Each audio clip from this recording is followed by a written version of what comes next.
अवधूत चिंतन श्री गुरुदेव दत्त. श्री स्वामी समर्थ. नमस्कार सर्वांना. स्वागत आहे तुम्हा सर्वांचं आपल्या या चॅनलवरती.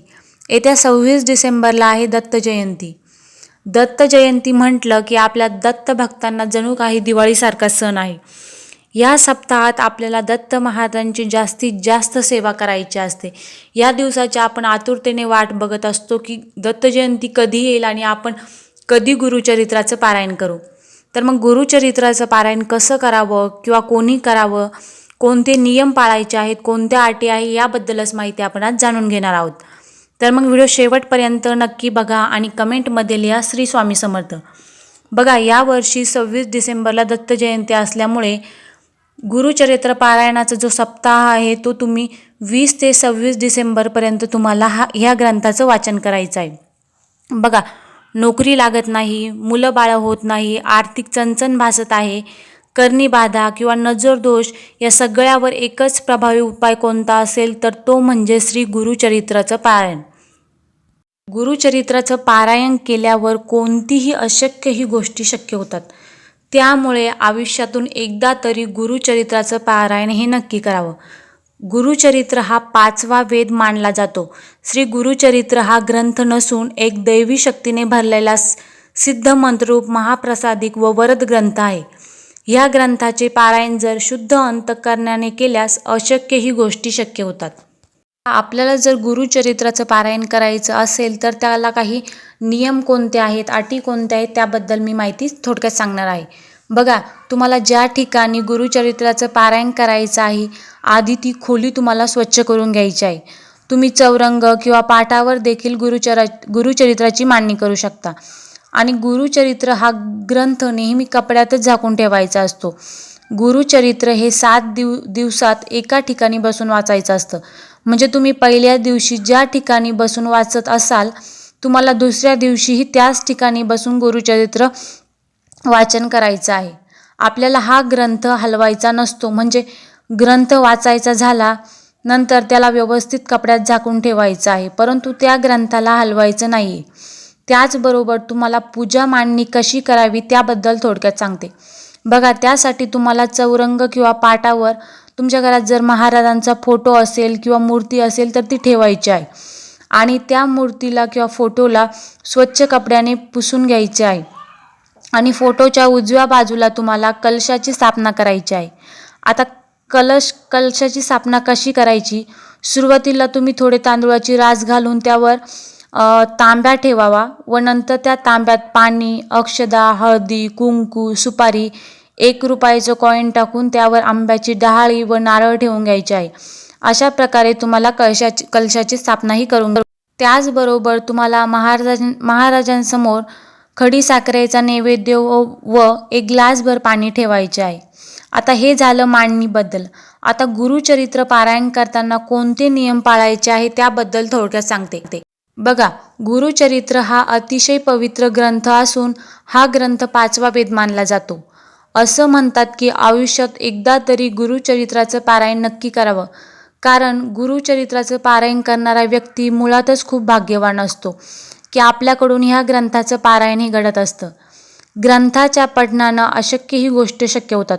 मग कोणाला मुलं बाळं जर होत नसतील किंवा लग्न जमत नसतील, आर्थिक चणचणी भासत असेल, नोकरी लागत नाही, तर तुम्ही एकदा तरी गुरुचरित्राचं पठण हे नक्की करावं आणि मग काय अनुभव येतात ते नक्की सांगावं. बघा, गुरुचरित्र पारायणाला सुरुवात करण्याच्या आदल्या दिवशी आपल्याला 4 कुत्रे आणि 1 गाईला आपल्याला पोळी खायला घालायची असते.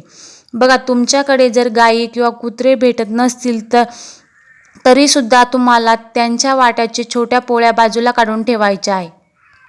20 तारखेला आपल्याला गुरुचरित्राच्या पारायणाला सुरुवात करायची आहे, तर तुम्हाला 19 तारखेलाच आपल्याला ह्या पोळ्या काढून ठेवायच्या आहे. कारण 20 डिसेंबरपासून आपल्याला गुरुचरित्राच्या पारायणाला सुरुवात करायची आहे. गुरुचरित्र हा ग्रंथ पूर्वेला तोंड करून बसूनच पठण करावा. तसे तर ह्या ग्रंथात संपूर्ण नियम सांगितलेले आहे, आपल्याला काय करायचं आहे किंवा कसं करायचं आहे. तरी पण तुम्हाला थोडक्यात सांगते. आपल्याला 1 माळ गायत्री मंत्राचा जप करायचा आहे. आता गायत्री मंत्र कोणता? ओम तस्य वितुर्वरेण्यं भर्गो देवस्य धीमहि धियो यो न प्रचोदयात्. हा आहे गायत्री मंत्र. तर ह्या गायत्री मंत्राची तुम्हाला एक माळ जप करायची आहे व त्यानंतर एक माळ श्री स्वामी समर्थ या मंत्राचा जप करायचा आहे.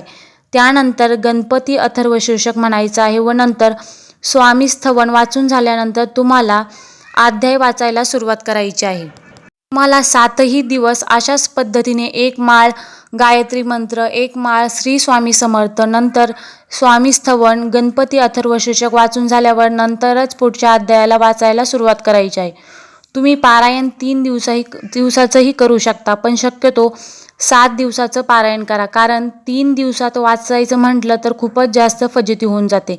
कारण अध्याय पण मोठे असतात आणि 3 दिवसात वाचायचं असल्यामुळे अध्यायही जास्त वाचावे लागतात. म्हणून शक्यतो 7 दिवसाचं पारायण करा, म्हणजे ते व्यवस्थित वाचूनही होईल. नाहीतर नुसतं पटपट वाचून मोकळं व्हायचं. तर तसं न करता आपल्याला 7 दिवसात का होईना परंतु अगदी अंतःकरणापासून मनापासून ही सेवा करायची आहे.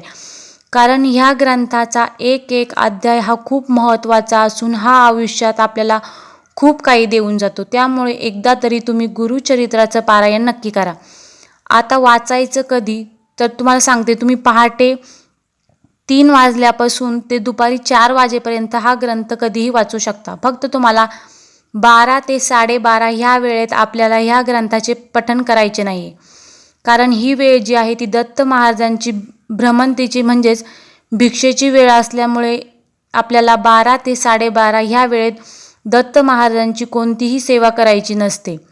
परंतु मी सांगेल की तुम्हाला पहाटेच वाचा, कारण सकाळी सकाळी वातावरणही फ्रेश असतं आणि आपलं मनही. त्यामुळे तुम्ही पहाटे वाचलं तर खूपच उत्तम.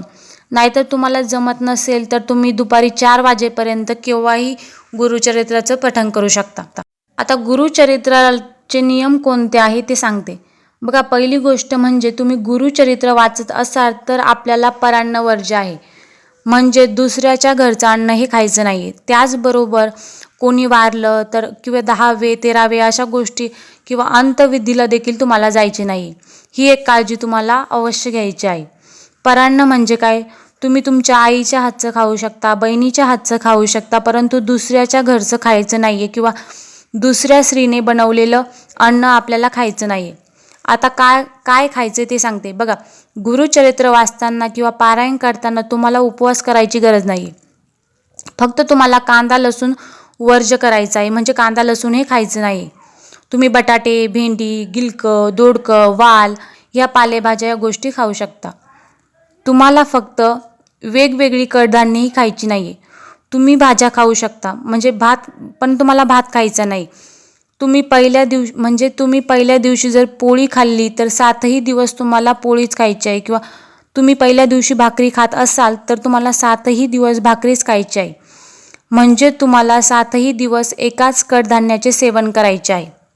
तुम्हाला आपण जे घरात अन्नपदार्थ बनवतो त्याच पदार्थाचे सेवन करायचे आहे. बाहेरचे पदार्थ खायचे नाही.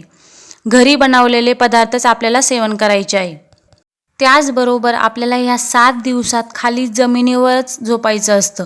म्हणजे तुम्ही सतरंजी टाकून जमिनीवर झोपू शकता. फक्त तुम्हाला गादीवर सोप्यावर झोपायचं नाही. म्हणजे या 7 दिवसात आपल्याला ज्या सुखसोयी असतात त्यापासून ह्या त्याग करायच्या आहे. त्याचबरोबर 7 दिवसात कडकडीत ब्रह्मचर्याचे पालन करायचे आहे. त्याचबरोबर दिगंबरा दिगंबरा श्रीपाद वल्लभ दिगंबरा या मंत्राचा जप करायचा आहे, किंवा अखंड श्री स्वामी समर्थ या मंत्राचा जप करायचा आहे. त्याचबरोबर आपल्याला डाव्या कुशीवर झोपायचं असतं. आता वस्त्र कोणचं घालायचं तर स्त्रियांनी गुरुचरित्र पारायण करताना शक्यतो साडीच घालावी आणि हातात बांगड्या घालाव्या, कपाळी कुंकू लावावं, आणि मुलींनी देखील साडी घातली तरीही चालेल. परंतु या 7 दिवसात आपल्याला काळं वस्त्र हे परिधान करायचं नाहीये, किंवा काळं वस्त्र परिधान करून गुरुचरित्र हे वाचायचं नाहीये. अगदी स्वच्छ कपडे घालूनच आपल्याला या ग्रंथाच्या पठणाला बसायचं आहे. त्याचबरोबर या 7 दिवसात आपल्याला घरात कुठल्याही प्रकारचा मांसाहार होणार नाही याची देखील काळजी घ्यायची आहे. म्हणजेच कडकडीत मांसाहार वर्ज्य. कारण या 7 दिवसात साक्षात दत्त महाराज अंश रूपात आपल्या घरामध्ये असतं. त्यामुळे या गोष्टी आपल्याला आवर्जून पाळायच्या आहेत. त्याचबरोबर सकाळी संध्याकाळी आपण घरात जे काही जेवण बनवतो त्याचा नैवेद्य आपल्याला गुरुचरित्राच्या ग्रंथाला अवश्य दाखवायचा आहे. म्हणजे जो कोणी गुरुचरित्र वाचणार आहे तो व्यक्ती म्हणजे तुम्ही जर गुरुचरित्र वाचणार असाल तर तुम्ही जे काही सेवन कराल म्हणजे भाजी पोळी, तर अगोदर तुम्हाला गुरुचरित्राच्या ग्रंथाला तो नैवेद्य दाखवायचा आहे आणि नंतरच आपल्याला सेवन करायचं आहे. त्याचबरोबर आपल्याला सकाळ संध्याकाळी महाराजांची आरती देखील करायची आहे. बघा, आपण दिवसभर आपल्याकडून कळत नकळतपणे आपल्याकडून चुका होत असतात, तर त्या चुकाचं निरसन व्हावे म्हणून रोज संध्याकाळी आपल्याला विष्णू सहस्रनामाचं पठण करायचं आहे. जे गुरुचरित्राचं पठण करणार आहे त्यांनी तर नित्य संध्याकाळी विष्णू सहस्रनामाचं पठण हे करायचंच आहे. बघा, तुम्हाला पहिल्या दिवशी 1 ते 9 अध्यायाचं पठण करायचं आहे आणि दुसऱ्या दिवशी 10 ते 21 अध्यायाचं, तिसऱ्या दिवशी 22 ते 19 अध्याय वाचायचे आहे आणि चौथ्या दिवशी 30 ते 35 अध्याय वाचायचे आहे. पाचव्या दिवशी तुम्हाला 36 ते 38 अध्याय वाचायचे आहे आणि 6व्या दिवशी जे आहे तुम्हाला 39 ते 43 अध्यायाचं पठण करायचं आणि 7व्या आणि शेवटच्या दिवशी तुम्हाला 44 ते 53 अध्याय पठण करायचे आहे. अशा पद्धतीने आपल्याला गुरुचरित्राचं पठण करायचं आहे. चला तर मग आपण दत्त जयंती सप्ताहात सगळे मिळून गुरुचरित्राचं पारायण करूया. या दत्त जयंतीच्या निमित्त सर्वांनी गुरुचरित्राचं पारायण हे नक्की करा, नक्कीच चांगले अनुभव येतील.